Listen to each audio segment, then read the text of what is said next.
जैसा कि अपने धर्मशास्त्र में बताया गया है, तुलसीम ये विचिन्वन्ति धन्यास्ते कर पल्लवाह। वह हाथ धन्य है जो पूजा के लिए तुलसी दल चयन करते हैं।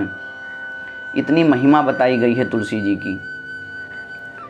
जय श्री राम मेरे प्यारे भाई बंधु, मैं पंडित हरी शुक्ला स्वागत करता हूं आपका अपने इस YouTube चैनल में। आज मैं आपको बताने वाला हूं तुलसी जी कैसे चयन करें, तुलसी जी किस दिन तोड़ना चाहिए और किस दिन नहीं तोड़ना चाहिए। मान लीजिए हमें जिस दिन नहीं तोड़ना है, अगर उस दिन हमें भगवान का पूजा करना पड़े तो कैसे करना चाहिए। जैसा कि आप सब जानते हैं, तुलसी जी की महिमा कितने सारे पुराणों में बताई गई है। तुलसी जी स्वयं भगवती की स्वरूप हैं। माता तुलसी के बिना ठाकुर जी की पूजा भी पूर्ण नहीं मानी जाती है, इसलिए ठाकुर जी को रोज़ तुलसी जी चढ़ाना चाहिए। तो आइए जानते हैं तुलसी जी से जुड़ी खास बातें। आज मैं आपको तुलसी जी से जुड़ी सारी बातें बताने वाला हूँ, और मैं जितनी भी इस पे आपको बातें बताता हूँ वह सब शास्त्र सम्मत, शास्त्र प्रमाणित रहती हैं। मेरा सिर्फ एक यही ध्येय है कि आप लोग जो भी चीज़ जानें वह शास्त्र प्रमाणित होनी चाहिए। यहाँ वहाँ की जान करके, अपने मन की कुछ भी करके जो हम कार्य करते हैं वह सही नहीं रहता है। लेकिन जो चीज़ शास्त्र प्रमाणित होती हैं वह हमेशा मान्य होती हैं। उससे पहले आप सबको मैं बता दूं, अगर आप हमारे इस चैनल पर पहली बार आए हैं तो कृपया चैनल को सब्सक्राइब अवश्य करें, साथ में बेल आइकन को ज़रूर दबाएं, जिससे आने वाले हर वीडियो का नोटिफिकेशन आपको मिल सके सबसे पहले। तो आइए मैं आपको आज बताता हूँ तुलसी जी से जुड़े खास नियम। जैसा कि अपने शास्त्र में बताया गया है कि तुलसी जी का पत्ता तोड़ते समय क्या नियम होना चाहिए। तुलसी दल तोड़ते समय एक एक पत्ता ना तोड़कर उसके अग्रभाग सहित मंजरी के सहित तोड़ना चाहिए। तुलसी की मंजरी सब फूलों से बढ़कर मानी गई है, इसलिए तोड़ते समय तुलसी की मंजरी में एक दो पत्ते लगे रहने चाहिए। तुलसी मंजरी तोड़ते समय उसमें पत्तियों का रहना आवश्यक माना गया है, और ऐसा मेरा कहना नहीं है, ऐसा शास्त्र सम्मत है। क्या आया है शास्त्र में? अपने शास्त्र में बताया गया है, अभिन्न पत्राम हरिताम हृदय मंजरी संयुताम क्षीरोदार्णव शंभूताम तुलसीम दापयेद धरिम। वह सिर्फ पत्रों के साथ में नहीं होना चाहिए, उसमें मंजरी का रहना आवश्यक है। तो जब आप मंजरी ऊपर से तोड़ते हैं तो साथ में उसमें से एक दो पत्तियां भी लगी रहें। इससे तुलसी जी की सेवा भी हो जाती है, उसमें मंजरी भी नहीं रहना चाहिए और वह भगवान को चढ़ भी जाता है, तो हमारा तोड़ना सुलभ हो जाता है। इसलिए जब भी तुलसी जी तोड़ें, एक एक पत्ता ना तोड़कर मंजरी सहित तोड़ें, और उस मंजरी में एक दो पत्ता तुलसी जी के लगे रहने चाहिए। ऐसा ध्यान रख करके फिर तुलसी जी का पत्र तोड़ना चाहिए। पद्म पुराण में बताया गया है कि मंत्र पढ़कर और पूज्य भाव से पौधे को बिना हिलाए यदि अग्रभाग तोड़ा जाए तो इससे पूजा का फल लाख गुना बढ़ जाता है। पद्म पुराण में आया है, मंत्रेणानेन यः कुर्यात् गृहीत्वा तुलसी दलम पूजनम वासुदेवस्य लक्ष्य पूजा फलम लभेत। मंत्र से तोड़ते समय, मंत्र से जब हम तुलसी जी को तोड़ते हैं तो उसका 1,00,000 गुना फल बढ़ जाता है। तुलसी दल तोड़ते समय कौन सा मंत्र बोलना चाहिए, आइए मैं आप सबको बताता हूँ। मंत्र है, तुलस्यमृत जन्मासि सदा त्वं केशव प्रिया चिनोमि केशवस्यार्थे वरदा भव शोभने त्वदंग संभवैः पत्रैः पूजयामि यथा हरिं तथा कुरु पवित्रांगी कलौ मल विनाशिनी। तुलसी तोड़ते समय यह मंत्र बोल करके फिर तुलसी चयन करना चाहिए। अब यह भी जान लीजिए कि किस दिन तुलसी तोड़ना चाहिए और किस दिन नहीं तोड़ना चाहिए। शास्त्र में बताया गया है, वैधृतौ च व्यतिपाते भौम भार्गव भानुषु पर्वद्वये च संक्रांतौ द्वादश्याम सूतके द्वयोः।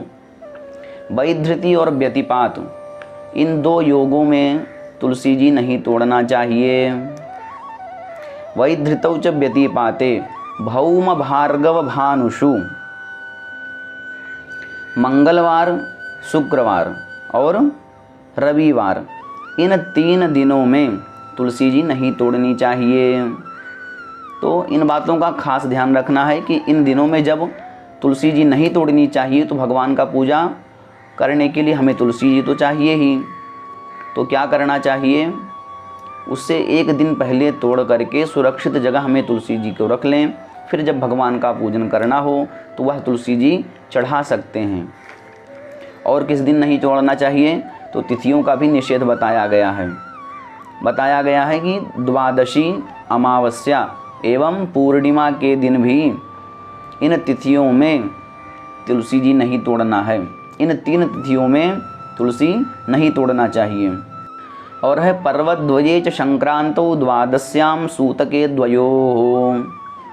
कब कब नहीं तोड़ना है, संक्रांति, जनना शौच और मरना शौच में तुलसी दल तोड़ना मना है। जनना शौच जब हमारे घर में किसी बच्चे का, हमारे कुल खानदान में जब किसी बच्चे का जन्म होता है तो हमें जनना शौच 10 दिन का लग जाता है। इन 10 दिनों में तुलसी जी को नहीं तोड़ना चाहिए। मरना शौच में जब हमारे खानदान में, हमारे सगोत्रीय में किसी की मृत्यु हो जाती है तो ऐसे 10 दिनों तक तुलसी जी नहीं तोड़ना चाहिए। संक्रांति, अमावस्या, द्वादशी और रात्रि के समय और दोनों संध्याओं के समय में तुलसी जी तोड़ना निषिद्ध बताया गया है। अब ये था नहीं तोड़ने का दिन, तिथि, पर्व, योग। अब मान लीजिए जिस दिन हमें नहीं तोड़ना है तो ठाकुर जी का पूजा तो करना ही है, और ठाकुर जी के पूजा में बिना तुलसी के ठाकुर जी की पूजा पूर्ण नहीं मानी गई है। तो क्या करना चाहिए, तो निषिद्ध दिनों के लिए बताया गया है कि निषिद्ध समय में तुलसी वृक्ष से स्वयं गिरी हुई पत्तियों को ले करके उससे भगवान का पूजन करना चाहिए। जिस दिन नहीं तोड़ना है उस दिन जो वहाँ पे पत्तियाँ गिरी हों, उन गिरे हुए पत्तों को ले करके उन पत्तियों को भगवान को चढ़ा करके उससे पूजन करना चाहिए।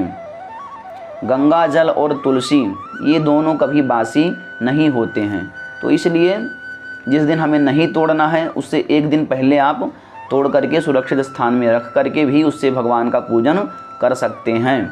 तो इसलिए जिस दिन हमें नहीं तोड़ना है और आपने तोड़ करके रखा भी नहीं है तो उस दिन क्या करना चाहिए, तुलसी के वृक्ष के नीचे जब आप जाएंगे तो वहाँ पे आपको पत्तियाँ गिरी मिल ही जाएंगी। वह भले पीली पत्ती हों, सूख भी गई हों, उनको आप चढ़ा सकते हैं। तो उन पत्तियों से भगवान का पूजन करें। कहा गया है निषिद्धे दिवसे प्राप्ते गृहिणीयात् गलितं दलम तेनैव पूजां कुर्वीत न पूजां तुलसीं विना। निषिद्ध दिनों में जो गिरी हुई हैं उन्हीं से पूजा करें, लेकिन बिना ठाकुर जी को चढ़ाए तो नहीं रह सकते हैं। तो इसलिए गलित भी हो, सूखी भी हो, पीले भी पड़ गए होंगे, ताज़े नहीं भी अगर गिरे हैं तो उन पत्तियों को चढ़ा करके पूजन करना चाहिए। लेकिन भगवान को तुलसी दल जरूर चढ़ाएं। जिस दिन नहीं तोड़ना चाहिए उस दिन 1 दिन पहले तोड़ करके रख लें, विशेष ध्यान ये रहे। लेकिन अगर हमें अत्यावश्यक हो पड़ जाए और हम ना रखे भी नहीं हैं 1 दिन पहले, और जिस दिन बताया गया उस दिन का अगर निषेध भी हो तो क्या करें, और भगवान को चढ़ाना भी है, तो ऐसा पुराणों में बताया गया है। शालग्राम जी के लिए तो बताया गया है कि निषिद्ध तिथियों में भी तुलसी जी तोड़ी जा सकती हैं, लेकिन यह प्रयास ना रहे कि निषिद्ध तिथियों में ही तोड़ना है। कहीं अत्यावश्यक पड़ने पर नहीं है और हम नीचे भी नहीं आपको गिरी हुई मिल रही हैं, तो ऐसे समय में भगवान के लिए तोड़ा जा सकता है। एक बात का अवश्य ध्यान रखें, तुलसी जी चयन करते समय जब आप तुलसी जी तोड़ने जाएं तो बिना स्नान किए हुए और जूता चप्पल आदि पहन करके तुलसी जी को नहीं तोड़ना चाहिए। तो इस बातों का ध्यान रखें, कभी भी स्नान करने के बाद ही तुलसी जी को तोड़ें, और जूता चप्पल कुछ भी पैर में ना पहने, क्योंकि भगवान के लिए हम लेने जा रहे हैं तुलसी जी। तो जूता चप्पल जब हम पहनते हैं तो हम अपवित्र हो जाते हैं, और वह हमें भगवान को चढ़ाना भी नहीं चाहिए। तो यह था हमारा तुलसी जी के विषय में नियम जो कि गृहस्थों को और जो भी हमारे वैष्णव जन हैं, जो भी भक्त हैं, उन सबको इस नियमों का पालन करना चाहिए। आशा करता हूँ आप सबको मेरा वीडियो पसंद आया होगा। अगर वीडियो पसंद आया हो तो कृपया वीडियो को लाइक, शेयर और सब्सक्राइब अवश्य करें। हम आपके लिए ऐसे ही धर्म पुराणों से संबंधित और अच्छी से अच्छी जानकारियाँ लाते रहते हैं, जो कि शास्त्र सम्मत और शास्त्र प्रमाणित होती हैं। तो इसलिए हमारे चैनल से जुड़ें, चैनल को सब्सक्राइब करें, लोगों तक शेयर करें, ताकि लोगों तक जो भी है वह प्रमाणित जानकारी पहुंच सके। धन्यवाद। हर हर महादेव हर।